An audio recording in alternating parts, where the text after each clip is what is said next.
Hello everyone, कैसे हैं आप सभी लोग। आई होप आप सभी लोग एकदम बढ़िया होंगे। स्टूडेंट्स, आज की इस क्लास में हम बात करने वाले हैं आपके क्लास 8 के साइंस के chapter number 9 reproduction in animals का एक important topic that is reproductive organs. Basically दो तरह के रिप्रोडक्टिव ऑर्गन्स होते हैं और रिप्रोडक्टिव ऑर्गन्स को देखा जाता है हमेशा सेक्सुअल रिप्रोडक्शन में। तो सेक्सुअल रिप्रोडक्शन जब जब होगा तो वहां पर कुछ ऑर्गन की जरूरत पड़ेगी, इन्हीं ऑर्गन्स को बोला जाएगा रिप्रोडक्टिव ऑर्गन्स। अगर आपको अभी समझ नहीं आया तो मैं आपको एक सीधा सा बात बता देता हूं कि ऐसे ऑर्गन्स जो रिप्रोडक्शन में हेल्प करते हैं उन्हें बोलते हैं रिप्रोडक्टिव ऑर्गन्स। और आपको ये बात भी पता है कि सेक्सुअल रिप्रोडक्शन में एक मेल पार्टनर होता है और एक फीमेल पार्टनर होता है। जो मेल पार्टनर होगा उसके रिप्रोडक्टिव सिस्टम को बोलेंगे मेल रिप्रोडक्टिव सिस्टम, जो फीमेल पार्टनर होगा उसके रिप्रोडक्टिव सिस्टम को बोलेंगे female reproductive system. So I hope आपको समझ आ गया होगा। लेकिन गाइज, आगे बढ़ने से पहले मैं आपको एक बात बताना चाहता हूं कि प्रीवियस वीडियो में एक बच्चे ने कमेंट किया था कि सर, जो सेक्सुअल रिप्रोडक्शन होती है आपने बताया है कि उनमें वेरिएशन देखी जाती है, जैसे कि हम ह्यूमंस हैं, जो हम ह्यूमंस से सबकी शक्ल अलग अलग है, लेकिन एनिमल्स में वेरिएशन नहीं देखी जाती, जबकि वहां भी सेक्सुअल रिप्रोडक्शन हो रहा है। माय डियर स्टूडेंट्स, आपको ये बात पता होनी चाहिए, जब हम ह्यूमंस हैं, जब हम अपनी मैरिज करते हैं, शादी करते हैं, देखो शादी के बाद रिप्रोडक्शन होती है ह्यूमंस में, तो शादी जब हम करते हैं तो हम दूर के रिलेटिव को देखते हैं। ऐसा नहीं है कि भाई बहन के बीच में शादी हो जाएगी, ऐसा पॉसिबल नहीं है ह्यूमंस के केस में। लेकिन जो जानवर होते हैं उनके बीच ऐसा कुछ नहीं होता, उनमें भाई बहन जैसा कुछ नहीं होता। जैसे ही फीमेल ने बेबी को जन्म दिया, बेबी बाद में बड़ा होकर फीमेल के साथ ही रिप्रोडक्शन करेगा, मतलब एनिमल्स में ऐसा होता है। तो वहाँ पर जो रिप्रोडक्शन हो रही है वो बहुत ज़्यादा क्लोज रिलेटिव है, मतलब बहुत ज़्यादा पास की रिलेशन, पास का रिप्रोडक्शन है। आप समझ गए होगी मेरी बात को, ठीक है। मतलब वहाँ पर ऐसा कुछ सिस्टम नहीं है जैसे हमारे यहाँ शादी होती है, लॉन्ग प्रोसीजर होता है, ऐसा कुछ नहीं है। वहाँ पर जस्ट एक रिप्रोडक्शन एक नेचुरल प्रोसेस की तरह देखा जाता है और वहाँ पर जो जानवर होते हैं वो किसी के साथ भी रिप्रोडक्शन कर लेते हैं, मतलब आपस में, ठीक है। वहाँ पर मतलब आपस में रिप्रोडक्शन की वजह से उनमें जो वेरिएशंस होनी चाहिए थी वो बहुत ही कम होती हैं। वेरिएशंस होती हैं उनमें भी, लेकिन कम होती हैं, ठीक है। आपको आई होप ये डाउट क्लियर हो गया होगा। अब हम अपने टॉपिक की तरफ बढ़ते हैं। हमें पढ़ना है मेल रिप्रोडक्टिव ऑर्गन्स। जो ये पूरे ऑर्गन्स हैं ये बाद में क्या बना देते हैं, मेल रिप्रोडक्टिव सिस्टम, ठीक है। तो ऑर्गन्स बोले या सिस्टम बोले एक ही बात है।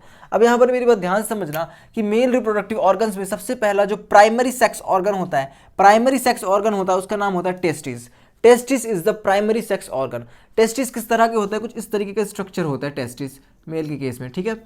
इस तरह के स्ट्रक्चर होते हैं। सीरियस होकर पढ़ाई करनी है, इसमें कुछ ऐसा मजाक जैसा नहीं है। कुछ बच्चे हंसते रहते हैं, आई डोंट नो क्यों हंसी आती है। कुछ बच्चे शर्माते हैं, आई डोंट नो उन्हें क्यों शर्म आती है। बात यह है कि ये पढ़ाई की चीज़ें हैं, इसको ध्यान से समझें, आपके आगे लाइफ में काम आएगी ये सब चीज़ें, और आपको जो दिमाग है वो अलग खुलेगा, ठीक है। दिमाग को खोलना बहुत ज़्यादा ज़रूरी है।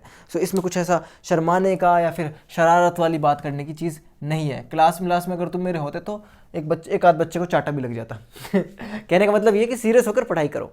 हाँ, तो टेस्टिस जो होते हैं बेटा, इसे बोलते हैं primary sex organ. Primary sex organ किसके केस में, मेल के केस में। और ये 2 होते हैं नंबर में, टोटल कितने होते हैं, 2 होते हैं। टेस्टिस का काम जो होता है वो होता है produce male gamete. Male gametes का प्रोडक्शन कौन करता है, टेस्टिस करता है। और टेस्टिस क्या प्रोड्यूस करता है, मेल गैमेट्स। लेकिन मेल गैमेट्स को क्या बोलते हैं, स्पर्म्स। तो हम ये कह सकते हैं कि स्पर्म को प्रोड्यूस करने वाला कौन है, टेस्टिस। स्पर्म को प्रोड्यूस करने वाला कौन है, टेस्टिस। आई होप आपको क्लियर हो गया होगा। रेड पेन ले लेते हैं। उसके बाद सेकंड पार्ट आता है स्पर्म डक्ट। स्पर्म डक्ट, जहां पर भी आपको डक्ट वर्ड मिल जाए, डक्ट यानी कि एक ऐसी जगह होगी जो एक पाथवे प्रोवाइड करेगा। कुछ इस तरह का स्ट्रक्चर होगा डक्ट। ये एक डक्ट हो गई और ये एक डक्ट हो गई, कुछ पाइप जैसा स्ट्रक्चर, ठीक है। इसे बोलते हैं डक्ट। ये एक डक्ट हो गई, ठीक है, इस तरह से। तो कुछ पाइप जैसा स्ट्रक्चर होगा। पाइप का काम क्या होता है बच्चे, पाइप का काम होता है पानी को फ्लो करवाना, है ना। बेसिकली पाइप का काम क्या होता है, एक पाइप क्या करता है, फ्लो प्रोवाइड कराता है, यानी कि पाथवे प्रोवाइड कराता है। सेम काम यहाँ पर होगा। जो स्पर्म डक्ट होती है मेल के केस में, वो पाथवे प्रोवाइड कराती हैं for the travel of the sperm, travel करने के लिए स्पर्म्स का ट्रेवल करने के लिए स्पर्म डक्ट होती हैं। ये पाथवे प्रोवाइड कराती हैं। क्या प्रोवाइड कराती है, पाथवे। क्लियर। और ये 2 होती है नंबर में, टोटल कितनी होती है, 2। मतलब एक मेल के पास 2 टेस्टिस होने वाली हैं और 2 ही स्पर्म डक्ट होने वाली हैं। उसके बाद आता है पेनिस। पेनिस जो है एक कॉपुलेटरी ऑर्गन है। कॉपुलेटरी ऑर्गन, इससे ज़्यादा आप इसे कुछ ना समझें, बस कॉपुलेटरी ऑर्गन याद कर लें। कॉपुलेटरी ऑर्गन, कॉपुलेटरी ऑर्गन क्या होता है, जो रिप्रोडक्शन के दौरान इंटरकोर्स होता है, रिप्रोडक्शन के दौरान मेल और फीमेल के बीच जो इंटरकोर्स होता है उसको क्या बोलते हैं, उस प्रोसेस को कॉपुलेशन। सो कॉपुलेशन के लिए जो रिस्पॉन्सिबल ऑर्गन होता है मेल के केस में वो होता है पेनिस। Got it. इतना ही है इसमें, ज़्यादा आगे दिमाग नहीं दौड़ाना, ज़्यादा इसको मजाक नहीं समझना, इसमें शर्म नहीं करनी कुछ भी। मैं बात आपको बार बार इसलिए बता रहा हूँ क्योंकि अभी आप 8th क्लास में हो और मैंने ऐसा महसूस किया है कि 8वीं क्लास के बच्चों में ये चीज़ें थोड़ी सी ऐसी होती है कि उनको थोड़ा शर्म आती है या फिर वो मजाक करते हैं। तो दोनों चीज़ नहीं करनी, पढ़ाई है, पढ़ाई करें, अपना आगे बढ़ते रहें। Okay students, so next part आपको देखना है। देखो फीमेल रिप्रोडक्टिव सिस्टम अब आने वाला है, या फिर फीमेल रिप्रोडक्टिव ऑर्गन्स। मैं सिस्टम बोलूँ या ऑर्गन बोलूँ समझ जाया करो। अब यहाँ पर ध्यान से समझना। हाँ, यहाँ पर स्पर्म का स्ट्रक्चर है, इसको एक बार देख लेते हैं। देखो स्टूडेंट्स, स्पर्म के बेसिकली 3 स्ट्रक्चर होते हैं, सॉरी 3 पार्ट होते हैं। स्पर्म के कितने पार्ट होते हैं? 3 पार्ट होते हैं, 3 पार्ट होते हैं। सबसे पहले होता है हेड वाला पार्ट। देखो इसका एक हेड जैसे स्ट्रक्चर होगा, उसको बोलते हैं हेड पार्ट। हेड पार्ट के पास क्या खासियत होती है बेटा? हेड पार्ट के पास होता है इसमें न्यूक्लियस। हेड पार्ट के पास क्या होता है बेटा? ये आपको अंदर दिख रहा है नहीं, ये वाला, इसमें न्यूक्लियस है। हेड के अंदर क्या होता है? न्यूक्लियस। न्यूक्लियस कहाँ पर स्थित होता है स्पर्म में? हेड वाले पार्ट में। एक चीज़ तो यह आपको पता होनी चाहिए। दूसरा इसका पार्ट होता है मिडल पीस, यानी कि बीच का हिस्सा। स्पर्म का एक तो हेड वाला पार्ट होता है, बीच में होता है मिडल पीस। मिडल पीस का नाम है, इसमें ऐसा कुछ है नहीं कि इसका नाम मिडल पीस ही क्यों रखा, बीच का हिस्सा है इसलिए मिडल पीस। मिडल पीस के पास होते हैं माइटोकॉन्ड्रिया। क्या होते हैं बच्चे? माइटोकॉन्ड्रिया। आपके टीचर नहीं बताएंगे इस बात को, मैं आपको बता देता हूँ। याद रखना कि माइटोकॉन्ड्रिया बहुत ज़्यादा मात्रा में होते हैं मिडल पीस के पास। ये माइटोकॉन्ड्रिया इस स्पर्म को मूवमेंट करने में हेल्प करते हैं। स्पर्म को मूवमेंट करने के लिए एनर्जी चाहिए और माइटोकॉन्ड्रिया क्या करता है? एनर्जी प्रोवाइड कराता है। So the energy is provided by the mitochondria present inside the middle piece of the sperm. Got it?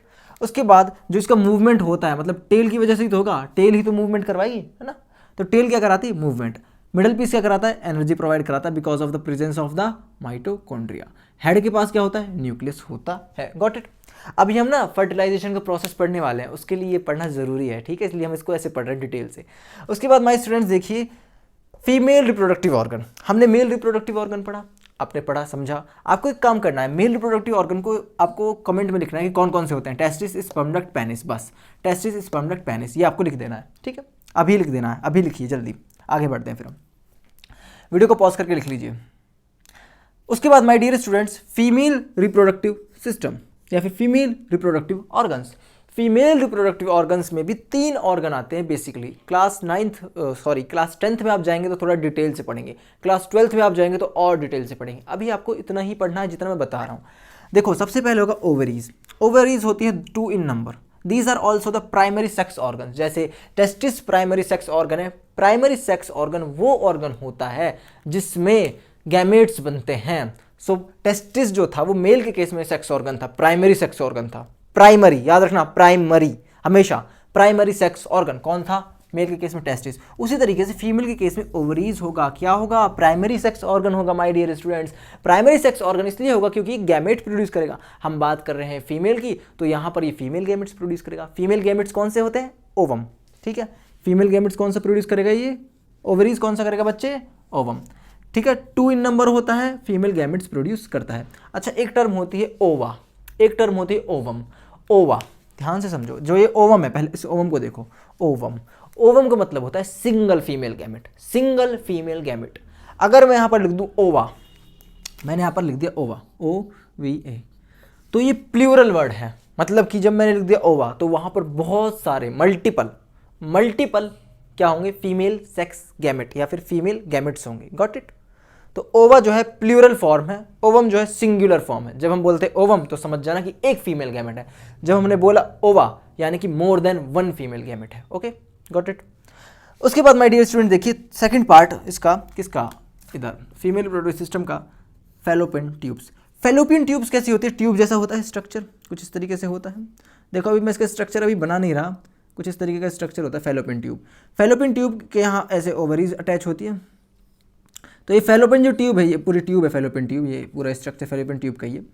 Fallopian tube क्या करती है? जैसे स्पर्म डक्ट स्पर्म को रास्ता प्रोवाइड कर रहे थे जाने के लिए, उसी तरीके से फैलोपियन ट्यूब ओवम को रास्ता प्रोवाइड करेगी, पाथवे प्रोवाइड कराएगी उसके फर्टिलाइजेशन के लिए। सो यहाँ पर लिखा हुआ है provide path for the movement of the ovum for the fertilization. ये भी याद रखना है क्योंकि जो ये ओवम है यहाँ से निकल कर आता है, इधर इस फैलोपियन ट्यूब के एंड पर स्पर्म भी आ जाता है। अभी हम बताएंगे कैसे आ जाता है। तो फर्टिलाइजेशन के लिए जो फीमेल के अंदर फैलोपियन ट्यूब है वो रास्ता प्रोवाइड कराती है ओवम को फॉर देयर मूवमेंट, ओवम के मूवमेंट के लिए। Got it?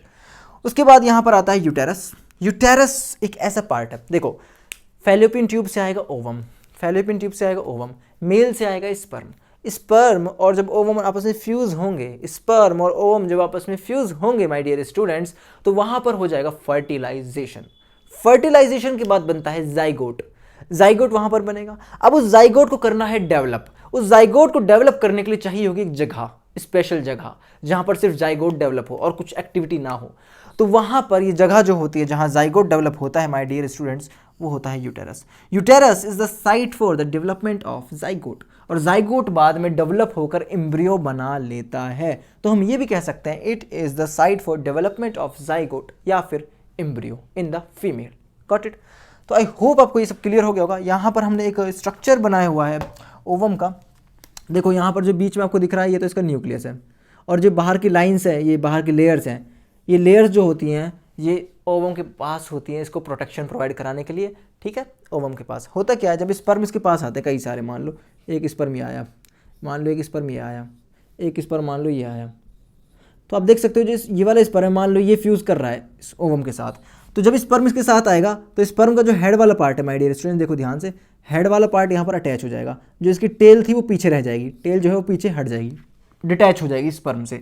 तो ओनली जो हेड वाला पार्ट है, हेड का पार्ट इसमें क्यों जा रहा है, क्योंकि हेड के पास न्यूक्लियस है और ओवम के पास भी न्यूक्लियस है। इसका न्यूक्लियस एंट्री ले लेगा ओवम की बॉडी में या फिर ओवम की सेल में, ओवम के अंदर। Got it.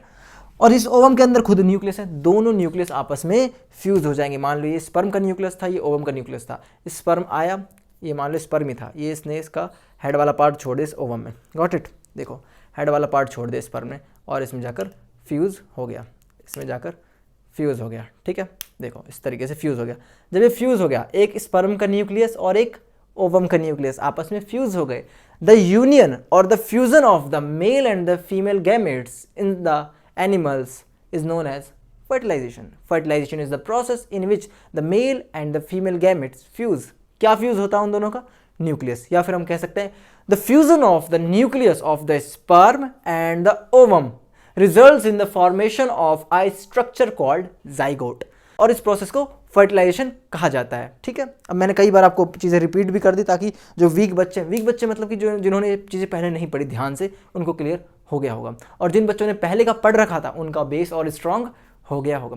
सो स्टूडेंट्स, अब हम पढ़ने वाले हैं फर्टिलाइजेशन के बारे में कि फर्टिलाइजेशन क्या होता है, फर्टिलाइजेशन कितने टाइप का होता है। तो चलिए गाइस, अब हम आगे बढ़ते हैं।